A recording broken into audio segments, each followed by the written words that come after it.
The stupid door won't open. That's odd. I could have sworn it was unlocked. Now what am I supposed to do? We could always call for help. What? How is that supposed to help? You're really stupid, you know that, right? This is the police. We have you surrounded. Put your hands where I can see them. I'm sorry, Gregory. Seems our adventure didn't go so well. Freddy, it's freezing in here. Well, lucky for me, I am incapable of feeling cold. Keep quiet in there. Robo-Bear, you're going to be scrapped for parts. And Kid, you're going to face a long list of charges for what you've done. But officer, Gregory is a child. How are they able to prosecute him? Also, this was all his idea.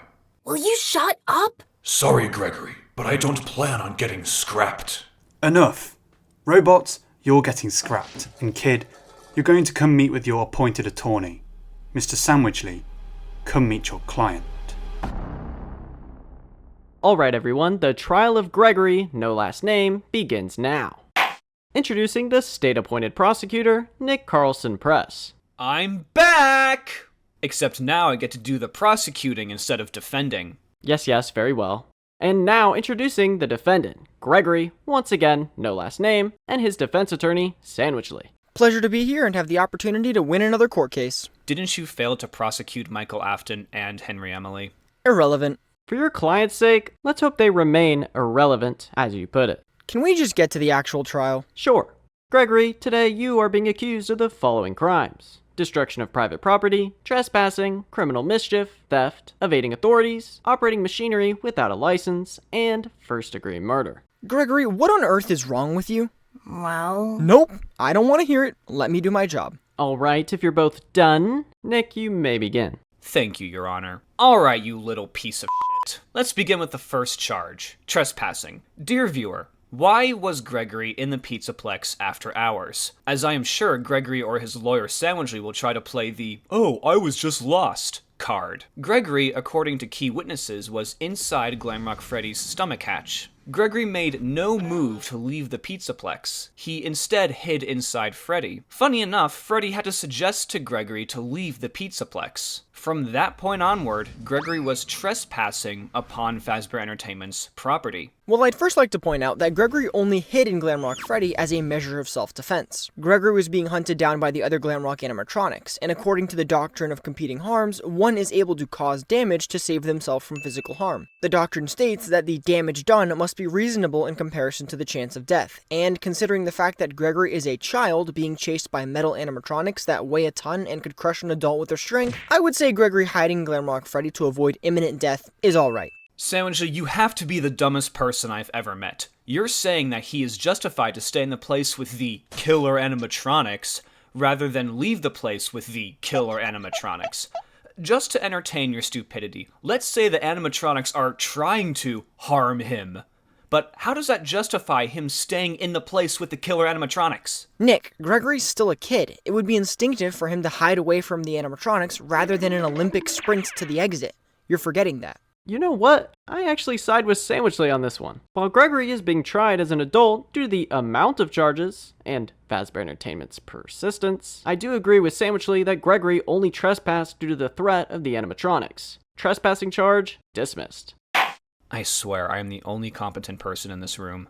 I think you meant incompetent. Shut up, Freddy. Alright, let's move on to the next charges: destruction of private property and criminal mischief. Nick, you have the floor. Your Honor, before we dive into how Gregory committed these crimes, I'd like to highlight the difference between destruction of private property and criminal mischief. Destruction of private property is typically related to the actual damage done by the individual. It's more focused on the monetary value of the damage done. Criminal mischief focuses on the intent of the destruction. It applies when there is proven malicious intent. In this case, Gregory not only proceeded to destroy the Glamrock animatronics one by one, but he did so with malicious intent. Whoa. Let's take a fast break here. Nick, do I have to remind you that my client was under attack by these animatronics? His life was threatened, and it was in his best interest to deactivate the animatronics by any means possible to ensure his own safety. Sandwichley, please enlighten me with your wisdom, cause I'm having some issues with your statement.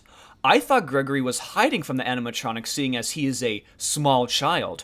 I must be wrong. How does Gregory go from an innocent child to systematically annihilating Glamrock Chica, Montgomery Gator, and Roxanne Wolf? Self-defense. You've got to be kidding me. Nope, you have to understand that Gregory was locked in that Pizzaplex until opening time. It was only a matter of time until the animatronics found him. The Pizzaplex is a finite space. Also, can we just highlight that Fazbear Entertainment's own piece of property, Glamrock Freddy, was willingly hiding Gregory from the other animatronics for his safety? He even hid Gregory from the security guard Vanessa. Doesn't that speak volumes to how dangerous the Pizzaplex is? Sandwichly, we aren't talking about a few tables being pushed over and a broken TV.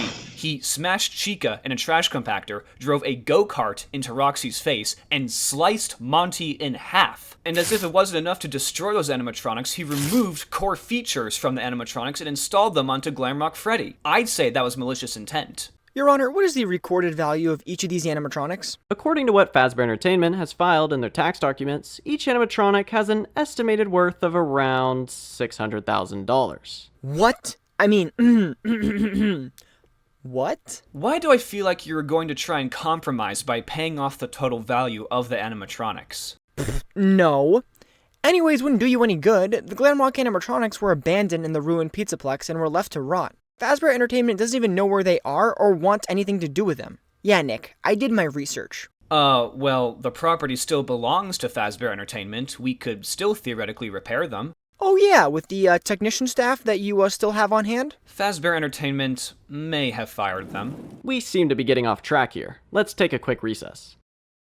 I like where we are and how this is going. My only concern is that Nick has a literal database of everything you did through Glamrock Freddy's eyes. Don't worry about it. Don't you dare even try and go and take out Freddy like you did the other Glamrocks. You leave this to me. You see, I used to do a bit of lawyer work for Fazbear Entertainment, and because of that, I know where they hide all their skeletons. So, we got this. Man, this guy is hard to pin down. He's able to just argue self-defense over and over again. And it's not helping me that your Glamrock animatronics did go after the kid. Don't try pinning this on me. You took the job even when I warned you about Sandwichley's prior connections. You sold us on the idea that this was going to be an easy court case. Just shut up. Whether I win this case or not, you are going to pay me top dollar. You will be paid as promised, but you must win this. That child is more dangerous than you realize. 3 Glamrock animatronics would agree with you. But I don't get it. Why is this kid worth all this trouble? He doesn't seem to have any dirt on you. Whether he realizes it or not, that child contains more knowledge about Fazbear Entertainment and myself than anyone else. Fair. Now piss off. I have a court case to win. Alright everyone, court is now back in session. Mr. Sandwichley, can you please continue with the defense of your client? Yes, Your Honor. My client was forced to disarm the Glamrock animatronics due to their hostile nature. Alright, enough about the Glamrock animatronics. I am still super confused as to why Gregory never turned himself in to the security guard Vanessa. Glamrock animatronics may be one thing, but there's a human being in the Pizzaplex whose job is to ensure safety for everyone. Instead of Gregory letting Vanessa help him, he kept running and hiding from her. The simple move of just letting Vanessa help him would have prevented all this damage and craziness. Nick, you're arguing that Gregory should have turned himself into Vanessa. However, do you even know Vanessa that well? While Vanessa was working at the Pizzaplex, she had an alter ego by the name of Vanny. This alter ego Vanny was essentially a bunny costume that Vanessa would wear while roaming around the facility. As a matter of fact, we have police reports that indicate several people have gone missing and that the bunny lady has been connected. Well, that's not relevant. Vanessa was a trusted employee of Fazbear's who was fully qualified for the position. Therefore, Gregory should have gone to her. She could have just let him out of the Pizzaplex or called the police to arrange for a ride home for Gregory. Nick, it's funny that you mentioned Vanessa was a fully qualified employee. I have some sources within the company who willingly shared their concerns about Vanessa and her qualifications for the job. We both know these sources are just files that you saved to blackmail Fazbear Entertainment. Nick, really? Baseless accusations? I thought you were better than that.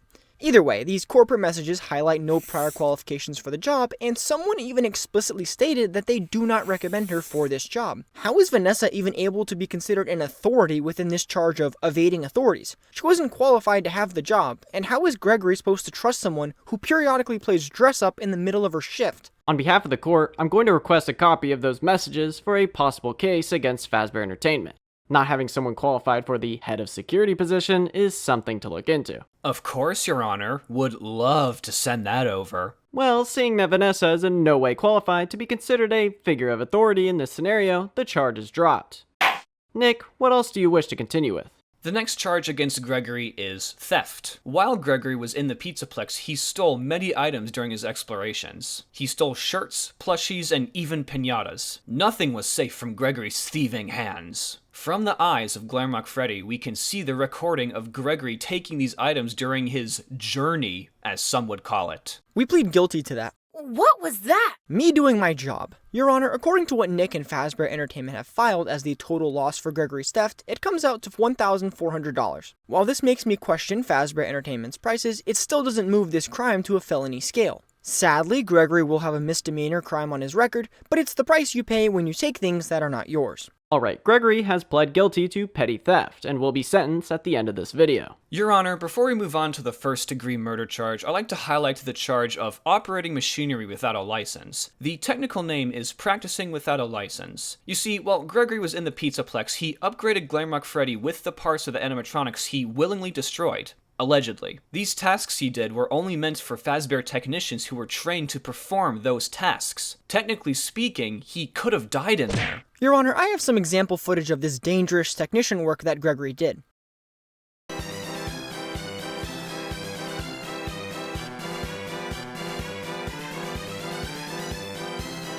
Let me get this straight. It's just matching colors and remembering a sequence of lights? Don't people train chimpanzees and dogs to do this? Was the circus music really necessary? Yes, because it highlights how basic the tasks are that you claim to be so difficult that someone needs to be certified to do it. Your Honor, Gregory didn't perform any tasks that were dangerous or life-threatening in any way. I will let our jury of viewers decide on that. But moving on to the elephant in the room, first-degree murder. Nick, take it away. Thank you, Your Honor. Gregory, you are accused of luring therapists to their deaths. Using recorded conversations, we were able to track Gregory's conversations with multiple therapists. Unsurprisingly, the therapists who spoke with Gregory are the ones who are missing. While the motive for his crime remains unclear, it's possible Gregory just murdered them for the pleasure of doing so. Nick, it's interesting that you accuse Gregory of being the patient in these recordings, because Gregory's name is never said or mentioned in these recordings. Yes, due to the statute and protection of doctor-patient confidentiality, it has made it impossible for us to pinpoint exactly who this patient was. But using context clues from the conversation led us to believe this was indeed a child.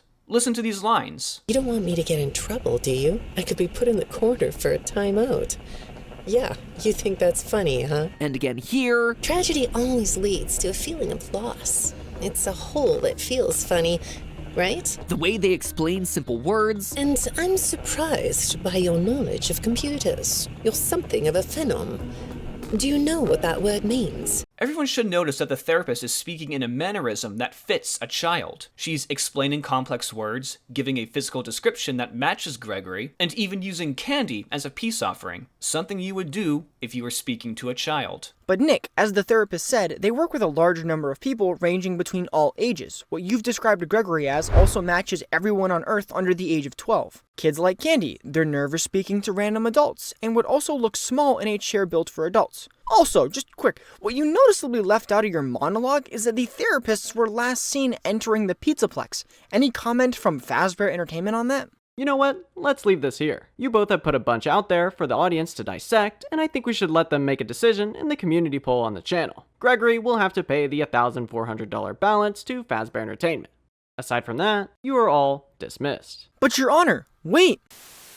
This video was sponsored by Fazbear Entertainment, here to remind you that we are not responsible for any alleged crimes of murder, theft of intellectual property, financial fraud, or harboring a harmful digital entity that will invade your mind. Now, if you don't mind, please forget you ever saw this video. Remember folks, never double cross us, because it may be the last thing you do.